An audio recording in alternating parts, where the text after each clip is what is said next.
Hey everybody, Nick Espinoza, your chief security fanatic here. And in future tech news, we actually need to talk about the upcoming jobless future, quote unquote. Many people have talked about this. I've actually talked about this here as well. Quite frankly, I think we have a lot of variables at play, but the bottom line is with the rise of automation and robotics, we are going to see a lowering of basically many different types of jobs. Goldman Sachs has also predicted, thanks to the growing artificial intelligence and all of that 300 million jobs will be affected, at least 30 million will be displaced. Well, now we're starting to see evidence of that happening.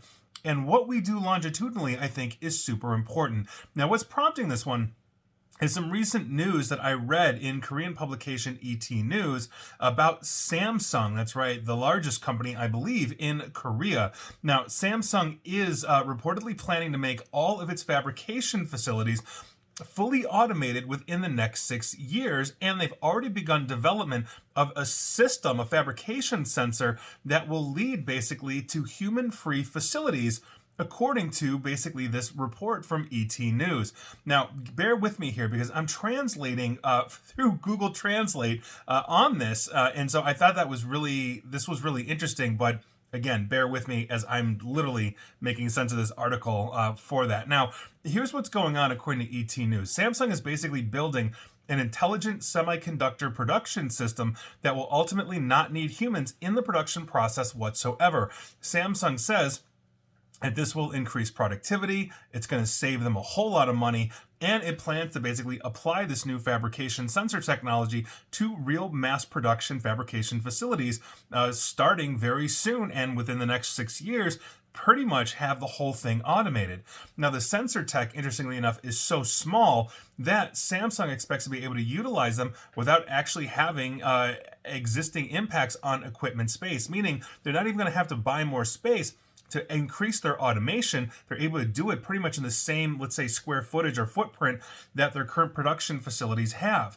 Now, on top of this, and outside of this ET News article, Samsung has plants in basically other infrastructure, like sales infrastructure, in 74 countries with over 270,000 employees.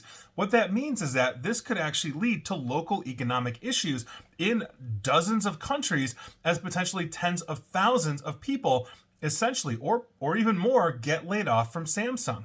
And so that really begs the question, what do we do with humans?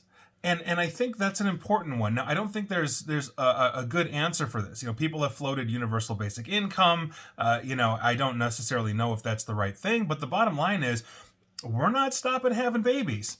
The population continues to grow. The population continues to shift. Not everybody can be an influencer. Not everybody, is needed. Originally, we'll just, have the humans, fix the robots. Well, what happens when the robots start fixing their own robots? I mean, these are things that we have to have honest, genuine discussions on, because we've got a whole lot of people out there that are already starting to feel disenfranchised, or left behind. By virtue of that, that anger is going to grow. Now, I'm not saying we're going to go Amish here anytime soon. We shouldn't go Amish.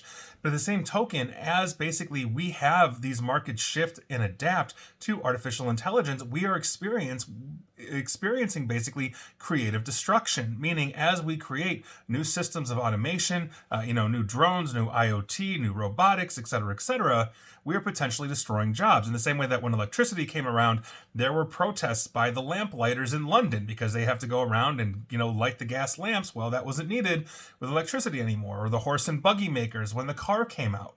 So we've been through this before. But what we haven't been through is essentially an automated process that starts removing essentially humans from them. We could retrain the gas lamp people to be electrical technicians, or the horse and buggy people to assemble cars. But what happens when the robots are doing the job that we used to do, and there's really nothing else? Now, I'm not saying that that's going to necessarily be the future. Something else may innovate around that, or we may simply have to come up with a system that says, look, there's going to be an unhealthy percentage of the population that simply cannot be employed because, quite frankly, the robots are doing everything for us. And that's, I'm not saying happening in 6 years like Samsung, but it's sure happening, and it's probably going to happen in our lifetimes to a good extent. And so what do we do with that? How do we address that? That is, I think, one of the biggest and most important questions. And it's not even political. It's simply, what do you do with all the humans that can't get jobs? I've talked about this with younger people as well. You're 16 years old and you're getting that McJob at McDonald's or somewhere else. It's not about the crappy paycheck, because the other side of the coin is the socialization aspect that jobs and careers bring. But if we're raising generations that, don't have to work, a McDonald's booth because I'm talking to an AI and a robot is delivering my Big Mac, then how are we socializing a generation? We're becoming isolated on top of it. And that's the other side of the automation coin. So we continue to grow the population. We continue to be more isolated thanks to technology. Something's got to give. And so I don't have an answer. I don't have a crystal ball. I think the things we've talked about before of how to address this actually just do need an honest discussion. And I think right now there's real discussion and there's no bad answers. They just have to be analyzed and figured out if they're good or not. So there you go. That's my 2 cents. But moving forward, understand that if you're working a job that essentially a robot could do, an artificial intelligence, entity could do whatever that is, including some aspects of my job as well, then here we are. So there you go. Your food for thought for this Saturday, and good luck to us all. And please like, share, follow me here on Facebook and Twitter at NickAESP. And please feel free to subscribe to me at YouTube as well. And as always, stay safe, stay online, and please, time to stay private. Thanks, everybody.